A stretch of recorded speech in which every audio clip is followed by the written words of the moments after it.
Casefan.com, esse é o melhor site da internet com os melhores preços para adquirir sua licença original e permanente para o Windows 10, 11 e pacote Office de maneira segura e confiável. A ativação é enviada na hora e comprando o Windows 10 Pro por apenas R$ 53,00 com o cupom TUS52, você terá o upgrade gratuito para o Windows 11 e paga bem mais barato. O pacote Office também tem o menor preço da internet por apenas R$ 142,00 com o cupom TUS62. O pagamento pode ser feito pelo PayPal ou cartão de crédito e depois de receber sua chave, acesse as opções de ativação do Windows e insira o código. A ativação do pacote Office também é muito simples. Acesse o menu de conta e altere a chave do produto. Confiabilidade e preço baixo você só encontra na Casefan. Recomendo que acesse o site pelo link que está aí na descrição. Provavelmente você deve estar se perguntando nesse exato momento se sua placa de vídeo vai tancar os lançamentos de 2025. Isso porque a gente não teve, bons lançamentos no que diz respeito à otimização e requisitos dentro da realidade no final agora de 2024. Principalmente falando aí do Indiana Jones e também alguns jogos que estão requerendo alguns requisitos altamente específicos que só vão rodar em placas que têm esse suporte. Então placas que não, por exemplo, não são RTX, já estou começando a ficar de fora de executar alguns jogos. E iremos estar diante aí, de grandes lançamentos no que diz respeito não só a PC, mas também a consoles, mas precisamente aí a PC, já que você provavelmente vai jogar eles com a placa de vídeo. Tem o GTA 6, que provavelmente deve ser lançado lá em 2027 para PC, mas a gente também tem, o Death Stranding 2, tem o jogo novo aí do Mafia, alguns jogos sendo portados do PlayStation 5 para o PC, que já estão começando a pedir alguns requisitos que a grande maioria dos jogadores não possui. E se você tem uma placa aí GTX ou semelhantes, referindo aí a parte da AMD, você deve ficar preocupado porque praticamente 2024 está marcando aí, o que tudo indica, o fim, de suporte aí a essas placas, porque a GTX ela foi lançada lá em 2019, não faz muito tempo, então praticamente aí não foi no mesmo período do lançamento das RTX, e a gente teve também, pessoal, nesse intervalo de tempo aí o lançamento da Unreal Engine 5, que é o novo motor gráfico da Epic, que muita gente no primeiro momento achou que seria a revolução dos jogos, principalmente os jogos que seriam lançados no PlayStation 5 e Xbox Series. Isso porque na Tech Demo, mostrada, eles mostraram ali praticamente o poder que a Unreal Engine 5 poderia entregar aos desenvolvedores, o sistema de modelagem mais realista, os sistemas de malhas e também iluminação, os chamados ali Nanite e também de Lumen, e ela foi lançada em 2022, e de lá para cá, a grande maioria dos jogos AAAs ou jogos que foram anunciados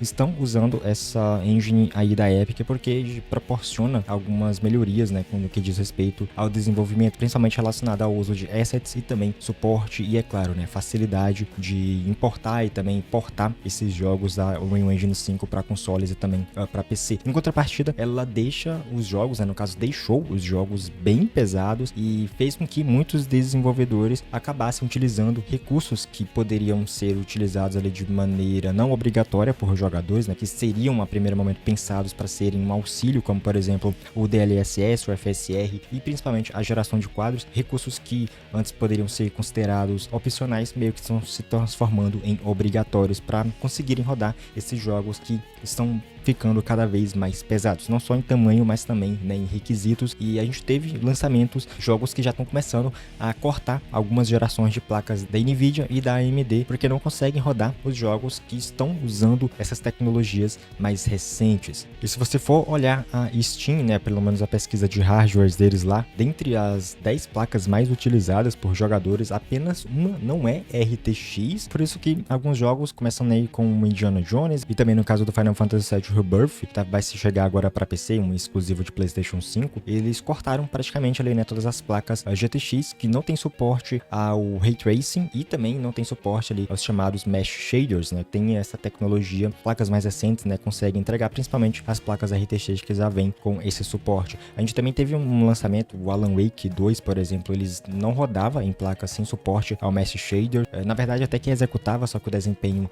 era muito ruim, os desenvolvedores até lançaram um upgrade update, né, tirando esse suporte, mas praticamente, né, quem quisesse rodar o jogo ali, por exemplo, numa GTX ou placa sem esse suporte a essa tecnologia, não conseguia, porque simplesmente, né, a placa não conseguia renderizar o jogo corretamente, entregando um desempenho muito ruim. E a 2060 e a RX 6600, elas são as primeiras placas que têm essa aceleração aí. O Ray Tracing, provavelmente a gente vai ver elas sendo o requisito mínimo de muitos jogos lançados em 2025 ou provavelmente aí 2026, né? A gente saiu de requisitos, por exemplo, pedindo uma 1650, uma 1060, né, a famosa aí de requisito mínimo de muito jogo, inclusive aí do Red Dead 2, né, que roda perfeitamente nela, só que ela praticamente, né, deixou já do seu legado aí, e grandes jogos, lançamentos recentes já estão começando a pedir as RTX aí com esse suporte ao Ray Tracing. E os games agora vão vir praticamente igual ao Indiana Jones, com Ray Tracing obrigatório, principalmente relacionado aí à questão da iluminação, né? Obviamente, né, alguns jogos não vão usar o Ray Tracing completo, como por exemplo os sistemas completos de reflexo, de superfície e tudo mais, né, de sombras. Eles estão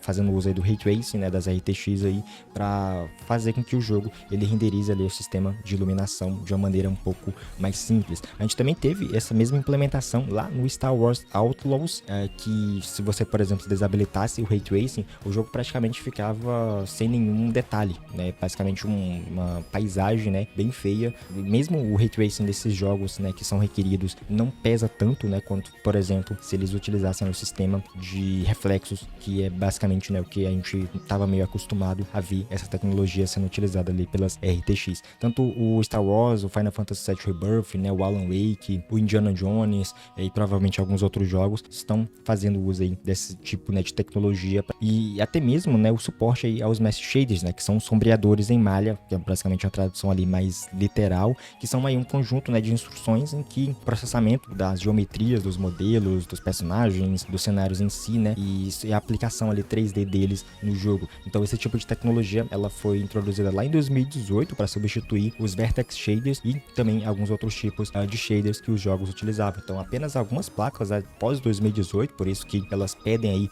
as RTX e tenha um suporte, diria, um pouco mais robusto, né, para os Mesh Shaders, que alguns jogos já estão pedindo aí para serem executados. O Final Fantasy VII Rebirth, por exemplo, ele provavelmente não deva requerer, né, as RTX por conta do Ray Tracing, mas muito por conta aí dos Mesh Shaders, e toda a placa da Nvidia igual ou superior às RTX 20, como por exemplo as linhas RTX 30 ou as recentes RTX 40, tanto de desktop quanto também de notebook, suportam os Mesh Shaders do lado vermelho, né, da AMD. Ela só entrou nessa brincadeira um pouquinho mais tarde, apenas os modelos Radeon RX 6000 em diante tem compatibilidade com esse tipo de shaders. Então, aliado ao Ray Tracing, né, como eu disse, e também aos Mesh Shaders RTX 2060 e RX 6600, né, que são as placas de entrada que tem suporte a essas duas tecnologias, podem se tornar requisitos mínimos de muitos jogos. Então a gente vai ver essas placas vindo aí com mais frequência, né, em listas de jogos com requisito mínimo em 2025, um GTA 6, um The Witcher 4, novos jogos da Sony, principalmente os exclusivos de Play 5, né, chegando no PC, requerendo requisitos cada vez mais elevados. Obviamente, né, alguns jogos que vão sair pro Play 4, o Xbox One ainda devem pedir requisitos um pouco mais fracos, né, diria assim, só que a tendência é os requisitos serem cada vez mais elevados. Tem, obviamente, uma vantagem, né, pessoal, de requererem essas placas mais potentes por conta da qualidade gráfica mais realista, também uma experiência um pouco mais imersiva, principalmente no que diz respeito aos sistemas de iluminação dos jogos. Contrapartida, você vai precisar, né, fazer aí o upgrade no seu PC, o que acaba elevando um pouquinho o custo, né, principalmente para quem tem GTX indo para uma RTX, ou para quem não tem placas nem GTX nem RTX, precisa comprar uma placa com esse suporte a essas tecnologias mais recentes para executar os jogos, o que acaba não sendo a realidade de muitos usuários. Infelizmente, isso é apenas o começo, porque a gente saiu praticamente do uso comum dos HDD, né, os Hard Drive Disks, para praticamente introduzir obrigatoriamente o uso de SSD para carregar os assets, carregar ali os gráficos, os tempos de loading, que a geração prometia ser, né, praticamente inexistentes, só que essa não foi a realidade, mas os SSDs, eles praticamente, né, transformaram muito do que a gente conhece com relação aí a menos bugs, menos stutterings, tempos de carregamento mais rápidos em muitos jogos, né, por isso que praticamente, né, hoje quase que todo mundo aí deve ter um SSD instalado pelo menos para rodar o Windows. E agora a gente vai estar saindo aí provavelmente do uso das GTX e das AMD equivalente para o uso ali das Radeon RX 6600 para as RTX aí da Nvidia. Infelizmente essa é a dura realidade, né? E a pesquisa da Steam não mente muito, né? Porque se você partir, né, expandir um pouco a lista ali dos 10 primeiros colocados, você for ver, a grande maioria é RTX, tem uma ou outra ali GTX, né, um pouquinho mais poderosa, por exemplo a 1650, tem a 1060, que é requisito mínimo e também recomendado de muito jogo, mas a grande maioria das placas atualmente, né, que os jogadores têm, pelo menos ali uma RTX, seja de desktop ou de notebook. Isso também, né, tem um pouquinho a ver com a Nvidia investindo nesses jogos, e obviamente elas vão estar pedindo, né, para os desenvolvedores colocarem ali suas placas mais potentes de requisito para a galera ser meio que obrigada a fazer o upgrade dos gráficos. A gente já viu isso também do lado da AMD, né, por exemplo, bloqueando o uso de alguns upscales, por exemplo, apenas o FSR ou apenas o DLSS em jogos patrocinados pela AMD ou Nvidia sucessivamente, e isso vai se tornando aí um verdadeiro problema para quem quer apenas jogar. Os desenvolvedores estão meio que cagando um pouquinho também para otimização ultimamente, e se você não tem uma placa decente, infelizmente não vai conseguir rodar os jogos mais atuais. Mas enfim, né, pessoal, isso aqui é apenas um vídeo meio opinativo falando dos possíveis requisitos que a gente pode ir preparando aí um pouco o bolso também, o psicológico, para os próximos lançamentos agora desses próximos anos. Mas eu quero saber de vocês o que é que vocês acham disso tudo, se os desenvolvedores simplesmente não querem, né, fazer uma otimização mais decente para rodar em placas mais antigas, ou simplesmente, né, as placas antigas já deram o que tinha que dar e agora a gente precisa fazer o upgrade. Enfim, deixa aí seu comentário, se gostou do conteúdo deixa um like, nos vemos no próximo, forte abraço, valeu, falou!